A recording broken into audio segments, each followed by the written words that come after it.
안녕하세요. 남간사관학원의 남간입니다. 오늘부터 해부생리를 시작으로 다시 강의를 시작하려고 해요. 항상 강조드려 왔지만 해부생리는 정말 중요해요.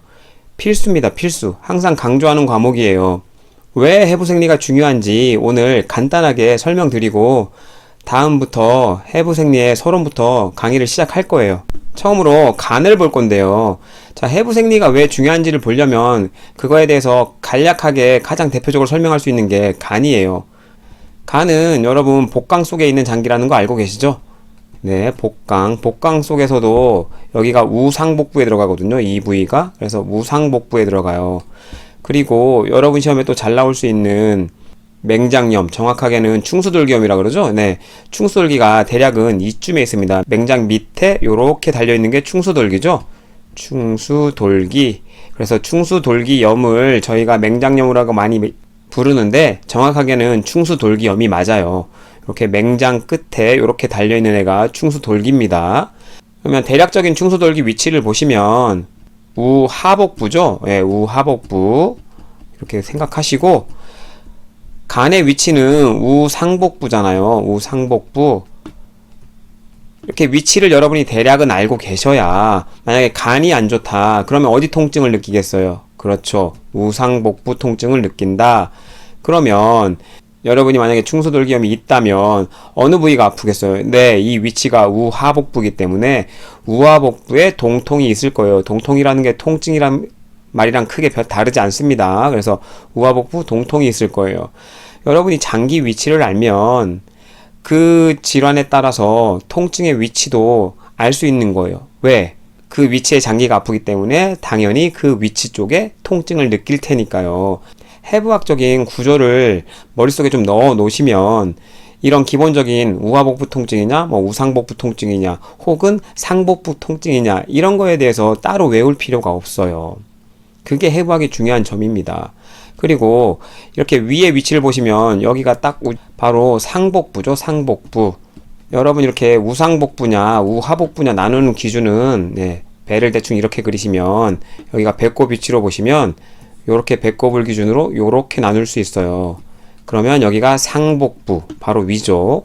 우상복부 좌상복부 여기가 배꼽 주변이라 그래서 뭐 제대 부위 이런 식으로 명명을 하는 게 있어요. 이런 건 나중에 더 정확하게 알려드릴 테니까 간략하게만 보시고요. 지금 설명드리는 걸 이해하기 위해서 간단하게 설명을 드린 거예요. 이렇게만. 그리고 여기서 보시면 이게 담낭이거든요. 담낭. 담낭의 위치가 그림에서도 나와 있지만 간의 밑에면, 하면에 딱 붙어 있잖아요. 네, 이런 것도 여러분 지문에 나왔었어요. 이렇게 해부학적 구조를 알고 계시면 따로 외울 필요가 없는 거죠. 그리고 여기 보이시는 이게 간관이에요. 간에서 뭘 만들죠? 네, 담즙을 만듭니다. 나중에 다음에 간의 기능도 설명을 드릴 텐데 담즙을 생성하는 기능이 있어요. 그래서 담즙을 만들어서 이 간관으로 내려보내요. 그러면 일부는 여기 담낭에 저장이 되고요. 일부는 요렇게 총담관, 요게 담관이죠. 담낭의 관을 담관이라고 부르고 간에서 나오는 관이니까 간관 두 개가 만나면 총담관이라고 해요. 요런 거는 여러분 시험에 잘 나오진 않지만 아무튼 총담관이 요렇게 내려와서 여기 보시면 여기 관이랑 만나죠? 여기가 요렇게 췌장입니다. 여기 이 기관이 췌장이에요. 그럼 이걸 뭐라고 부를까요? 네, 췌장의 관이라 그래서 췌관이라고 불러요. 나중에 또 알려드리겠지만 췌장에서는 세 개의 소화 효소를 분비합니다. 여기서는 일단 이렇게만 알려드릴게요. 그러면 소화 효소가 이 췌관을 따라서 12지장으로 뚫려 있죠. 네, 12지장으로 소화 효소를 내려보내서 소화를 하게 되는 거죠. 그리고 담즙은 요 총담관을 따라서 이 췌관이랑 만나서 같이 담즙을 분비합니다. 12지장에. 여기가 12지장입니다. 12지장. 네, 요렇게. 여기가 12지장이에요. 12지장. 그래서 여러분이 CF나 이런 데 보면 위 12지장 궤양 이렇게 부르잖아요. 바로 붙어 있어서 위에 생기면 위궤양, 12지장에 궤양이 생기면 12지장 궤양이라고 부르는 거예요. 이런 부분도 나중에 해부학적으로 설명을 드릴 텐데 우선은 구조가 이렇게 생겼다 정도만 알고 계시고 여러분이 그래서 간에 문제가 생기면 담즙을 잘 못 만들겠죠. 그러면 담즙 분비가 안 되는 거예요. 혹은 이 간관이 막히거나 총담관이 막히거나 담관이 막혀도 담즙이 제대로 십이지장으로 전달이 안 되겠죠. 네. 담즙이 간단하게 말씀드리면 노란색을 띠고 그리고 지방을 잘 소화시킬 수 있게 녹여요. 그걸 지방 유화라고 합니다. 네. 요런 기능이 있는데 지방 유화를 못 시키겠죠. 잘 들어보세요. 지방 유화를 못 시키면 지방 소화가 잘 안 되겠죠. 네. 담즙이 분비가 잘 안 되면 지방 소화가 잘 안 돼요. 이런 것도 나중에 추가로 더 설명을 드리긴 할 테지만 해부학적인 구조와 기능을 알게 되면 이런 게 당연히 따라오게 되는 거예요. 따로 공부할 필요가 없어요. 그래서 여러분 시험에 간 경화나 이런 게 나오게 되면 간 경화가 생기게 되면 당연히 담즙을 만들 수 없고 요런 기능이 안 되고 지방 소화가 안 된다는 걸 공부하지 않으셔도 기능만 알고 계시면 당연한 상식이 되는 거예요. 그래서 여러분은 조금 외우시고 굉장히 많은 걸 얻을 수 있는 거예요. 어마어마한 정보를 여러분이 외우지 않고도 다 유추가 가능하게 돼요. 해부학을 배우시게 되면. 여기서는 간의 기능 중에 담즙만 설명을 드렸고 그 다음 페이지를 보면서 간의 기능이라든지 뭐 또 다른 간 경화나 이런 거에 대해서 좀 설명을 드려볼게요. 간 경변증이라는 건 우리가 통상적으로 얘기하는 간 경화예요. 병원에서는 리버 시로시스 뭐 이렇게 부르기도 하는데 LC라고 불러요, 줄여서. 이거의 대표적인 원인은 간염이에요. 왜? 지속적으로 계속 간에 흉터가 생기면서 섬유화증을 일으키거든요. 흉터가 생기고 나으면서 계속 상처 때문에 섬유화증이 진행되는 거예요. 그러면 간이 경화되는 거죠, 최종적으로는. 그래서 이 경화가 계속 되면서 이게 딱딱하게 굳어버리게 되면 간에 혈액 유입이 방해가 되죠. 그리고 간의 기능도 떨어지게 되는 거예요. 간 기능도 떨어지게 되면서 여러 가지 문제를 발생시키는 것이 간경변증입니다. 그러면 간의 기능은 뭐가 있는지를 간략하게 한번 좀 살펴볼게요. 이것보다 훨씬 더 많은 기능이 있어요. 여기서는 해부학이 왜 중요한지를 설명드리기 위해서 대표적인 몇 개만 알려드리는 거예요. 자, 대표적으로 단백질 합성을 합니다. 그래서 그 대표적인 단백질 중에 하나가 알부민이고 혈액 응고인자들을 만드는 거예요. 자, 알부민은 나중에 배우실 거예요. 삼투압에 관여한다. 굉장히 중요한 단백질입니다. 혈장 단백질. 혈액 응고인자는 다들 아시겠죠? 혈액을 응고시키는 데 필요한 인자라고요. 보통 12개를 얘기하지만 여러분 어쨌거나 그것까지 다 외우실 필요는 없고 혈액 응고를 하려면 이런 인자들이 필요하는구나. 그러면 간이 만약에 간 경화로 망가지거나 다른 원인에 의해서 간의 기능이 떨어지게 되면 혈액 응고인자를 만들지 않겠죠. 혹은 감소되겠죠. 그러면 어떤 소견이 생길까요? 당연하죠. 출혈이 생기는 거예요. 간이 안 좋은 환자들은 출혈 경향이 높아질 수밖에 없습니다. 이런 걸 외우지 않으셔도 간의 기능을 알게 되면 당연하게 따라오는 거죠. 그리고 여러분 간은 술 먹고 난 다음에 해독하는 기능이 있다 그랬잖아요. 알코올 말고도 다른 여러 가지를 해독합니다. 그거에 대해서는 조금 이따 설명을 드리고 담즙 생성 앞에서 말씀드렸죠. 간 기능이 떨어지면 담즙도 안 만들어지고 혹은 간관이나 담관이 막히게 되면 담관이 막히게 되면 어떻게 되겠어요? 담즙이 십이지장으로 안 내려간다 그랬죠. 아까 설명드렸지만 다시 한번 잠깐 볼게요. 여기가 막히든 담관이 막히든 총담관이 막히든 어쨌거나 여기가 막히게 되면 담즙이 십이지장으로 흘러 들어가지 않아요. 그러면 담즙이 계속 체내에 쌓여 있겠죠. 이게 쌓여 있으면 뭐가 나타날까요? 황달이죠. 황달이 나타납니다. 그러면 여러분은 이렇게 해부학적 구조와 그 장기의 기능을 알게 되면 이런 증상들은 당연히 따라오는 거예요. 담즙이 노란색을 띠고 그게 십이지장에 섞이면서 음식물과 섞여서 여러분 대변이 황금색이 되는 거거든요. 대변이 황금색이 돼요. 근데 이렇게 막히게 되면 아까 말씀드린 것처럼 이런 부분이 막히게 되면 담즙이 섞이지 않기 때문에 변 색깔도 어떻게 되겠어요? 황금색이 나오지 않아요. 그래서 지방변을 본다고 얘기하고 지방변은 어떤 색으로 여러분 시험에 나오느냐? 회색으로 나와요. 왜? 황금색인 혹은 노란색인 담즙이 섞이지 않기 때문에 이런 변이 나와주는 거예요. 담관, 간관이 막히게 되면 지방변, 회색 이런 걸 따로 외우실 필요가 없어요. 담즙 색깔이 노란색이니까 이게 막히게 되면 십이장으로 넘어가지 않아서 소화관에서 황색이 섞이지 않기 때문에 황색이 섞이지 않은 회색변을 보게 되고, 지방이 소화가 되지 않기 때문에 변에 지방이 섞여 나올 수 있구나. 이런 식으로 원리로 접근하시면 한두 개 외우고 10가지를 여러분이 얻게 되시는 거예요. 이런 걸 효율이라고 하죠. 그래서 무조건 외우시는 것보다는 해부학을 바탕으로 조금씩 여러분 지식을 넓혀 나가시는 게 조금 외우고 굉장히 많은 지식을 얻게 되는 효율적인 공부를 하게 되시는 거예요. 지금 여기에서 또 다른 하나를 더 알려드리면, 이게 지금 소장이거든요. 네. 소장에서 여러 지금 혈관들이, 이건 파란색이니까 정맥이겠죠. 네. 정맥으로 영양이 흡수되겠죠. 흡수돼서 요 관을 따라서 이렇게 올라가고 있는데, 간으로 들어가는 이 관의 이름이 나중에 배우시겠지만 정맥이 문맥이에요. 문맥.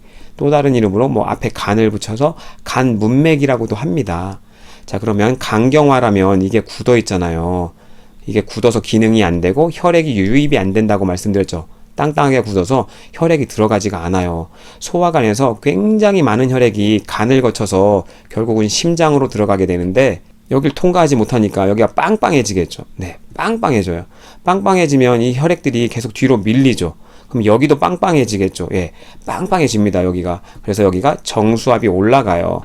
어려운 표현이 아니에요. 그냥 여기에 혈관에 압력이 올라간다고 생각해서 물이 가득 차서 올라가지 못하니까 혈액이 가득 차면서 압력이 올라가는 거예요. 그러면 여기서 압력이 올라감으로 인해 가지고 밖으로 투과되는 물질이 많아지거든요. 네, 물이 많아져서 뭐가 생기겠어요? 밖으로 물이 많이 빠져나가니까 복수가 생겨요. 복수. 그래서 간경화 환자들이 복수가 생기는 겁니다. 복수의 원리는 이것 말고 또 더 있어요. 아까 말씀드렸던 알부민도 관여하거든요. 삼투압 관련해서. 근데 지금 얘기하기엔 여러분이 좀 어려울 수 있어요. 삼투압을 잘 이해 못하시면 쉽지 않은 개념이기 때문에 이 삼투압 개념은 나중에 이 소화기계나 아니면 서론 부분에 삼투압이 나올 거예요. 거기서 설명을 드리도록 하겠습니다.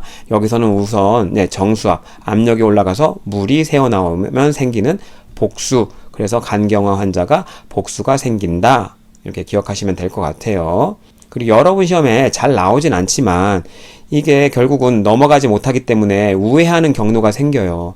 그 대표적인 우회 경로가 식도정맥이에요. 네, 여기 위에 식도정맥이 있죠. 요게 못 넘어가니까 이 주변으로 식도정맥을 타고 심장으로 들어가게 됩니다. 그러면 평상시에 엄청 많은 혈액이 여길 타고 갔는데 굉장히 굵은 혈관이거든요. 간문맥이. 근데 그 양을 이런 나머지 뭐 배꼽 주변에도 있고요. 장으로 우회해서 가기도 해요. 그래서 여기에 항문 주변에 또 혈액이 굉장히 많이 고일 수 있거든요. 그러면 항문 주변에 정맥이 늘어난 게 뭐예요? 네, 그래서 치질도 생길 수 있습니다. 치질도 간 경변증 때문에 생길 수 있고요. 그리고 식도정맥에도 빵빵하게 부풀기 때문에 여러분이 음식을 먹다가 식도정맥을 자극하거나 그러면 터질 수 있어요. 그래서 간 경변 환자들이 가끔 토혈, 피를 토하면서 오는 거죠. 엄청난 양의 피를 토하면서 옵니다. 이 토혈도 이제 이해가 되시죠? 이렇게 생각하시면. 지금 여러분이 간의 기능 한 3가지 정도랑 여기 간 문맥만 설명드려도 벌써 뻗어나오는 지식이 어마어마하다는 걸 느껴지실 거예요. 이런 것들이 여러분 시험에 80% 이상은 나왔었어요. 어려운 얘기, 식도정맥이라든지 뭐 치질 이런 얘기는 안 나왔었지만 간 문맥, 여기에 정수압이 올라가 뭐 이런 거에 대해서는 문맥성 고혈압이라는 표현으로 나왔었고요. 문맥성 고혈압, 저쪽에 압력이 올라가기 때문에 여기에 압이 올라간다. 그래서 문맥성 고혈압이라고 해요. 이런 것도 시험에 나왔었다는 거죠. 별거 아닌 것에서 파생되는 문제들이 굉장히 많아요. 그 다음 페이지 보면서 추가로 설명을 드릴게요. 간성혼수 문제도 여러분 시험에 잘 나오는 문제죠. 간의 문제로 인해서 혼수 상태로까지 빠질 수 있는 굉장히 심각한 질환이에요. 아까 간의 기능 중에 해독작용이 있다고 했잖아요. 해독작용이라고 하긴 뭐 조금 뭐하긴 하지만 여러분 단백질을 먹고 나면 단백질의 가장 최종 산물이 뭔지 아시죠? 아미노산이에요. 아미노산. 아미노산이 우리 몸에서 에너지원으로 쓰이려면 이게 분해가 돼야 되는데 어려운 말 하지 않을게요. 이게 분해가 되면 남은 찌꺼기가 뭐냐? 암모니아예요. 암모니아. 암모니아는 우리 몸에 굉장히 심한 문제를 일으켜요. 쉽게 얘기해서 독이라고 생각하시면 돼요. 독.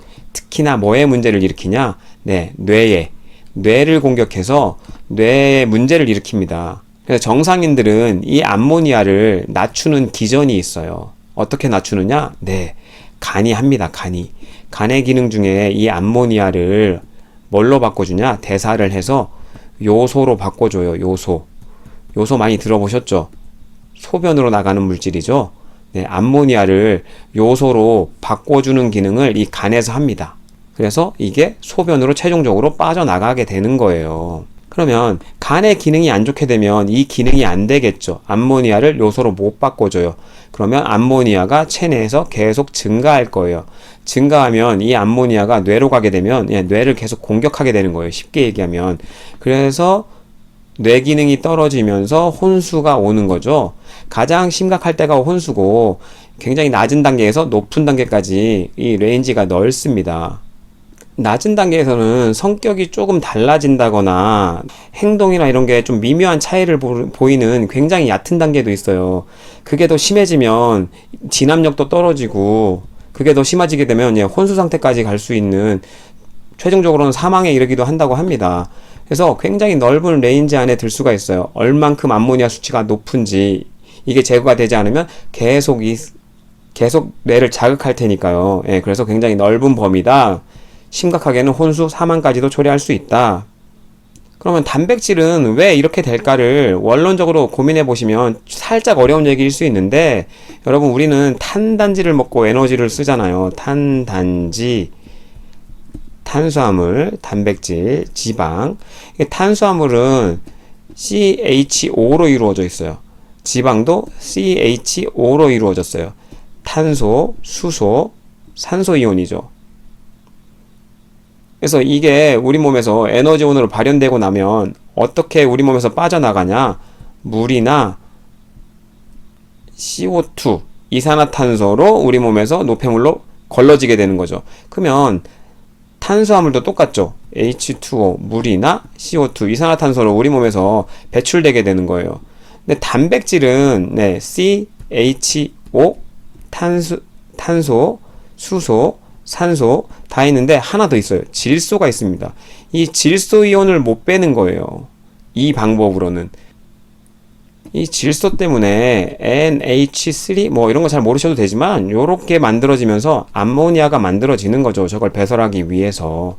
그래서 암모니아는 우리가 그냥 배설할 수 없어서 아까 말씀드렸죠. 간에서 암모니아를 요소로 바꿔줘야 소변으로 배출할 수 있다. 그럼 이런 걸 잘 생각해 보시면 간성혼수 환자에게는 뭘 주면 안 되겠어요? 네, 단백질을 주면 안 됩니다. 단백질을 많이 주게 되면 우리 몸에 들어와서 암모니아가 늘어나겠죠? 암모니아가 늘어나면 뇌를 공격할 수 있으니까 네, 간성혼수 환자는 저단백을 주게 되는 거예요. 그리고 여기까지 배웠으니까 하나 더 추가해 드릴게요. 지금 단백질은 최종적으로 요소로 만들어져서 네, 신장에서 배설된다 그랬어요. 그러면 이 신장도 요소를 배출하려면 일을 해야 되겠죠. 신장도 안 좋다면, 그래서 여러분이 신부전 같은 거 있죠? 네, 신장이 안 좋고 기능이 떨어지면 단백질을 먹으면 안 됩니다. 저단백식을 해야 돼요. 같은 맥락이죠. 신장 기능이 안 좋기 때문에 이 요소 배출을 계속 시키는 일을 하게 되면 신장도 고생하겠죠. 네, 신장이 안 좋을 때는 이런 이유로 저단백식이 간성 혼수일 때도 저단백식이 이런 시험 문제도 잘 출제가 돼요. 하지만 간이 손상되거나 안 좋을 때는 간성 혼수까지가 가지 않았다면 여러분은 단백질을 많이 먹어주셔야 돼요. 왜? 단백질은 우리 몸에 필수고 이런 손상된 조직을 회복할 때 꼭 필요하거든요. 그래서 문제가 없다면 간성 혼수 같은 문제가 나타나지 않는다면 단백질의 암모니아를 충분히 요소로 전환할 수 있는 기능은 아직 살아있는 거기 때문에 그때는 단백질을 먹여줘도 괜찮고요. 간성 혼수가 나타날 때만 단백질을 제한해야 되는 거죠. 네, 이제 아시겠죠? 정확하게. 간 손상 혹은 뭐 간염이 있을 때도 단백질은 괜찮습니다. 간성 혼수 전에는. 간성 혼수가 나타나게 되면 그때는 암모니아를 요소로 전환하지 못하는 거기 때문에 그때는 제한이에요. 신장 역시 요소를 배출하는 일을 시켜야 되기 때문에 신장이 안 좋다면 저단백 시기가 되는 거예요. 그러면 아까 말씀드린 간성혼수는 어떻게 치료할까? 식이요법은 이미 외우지 않으셔도 되겠죠. 네, 그 이유 때문에 저단백 시기를 해야 돼요.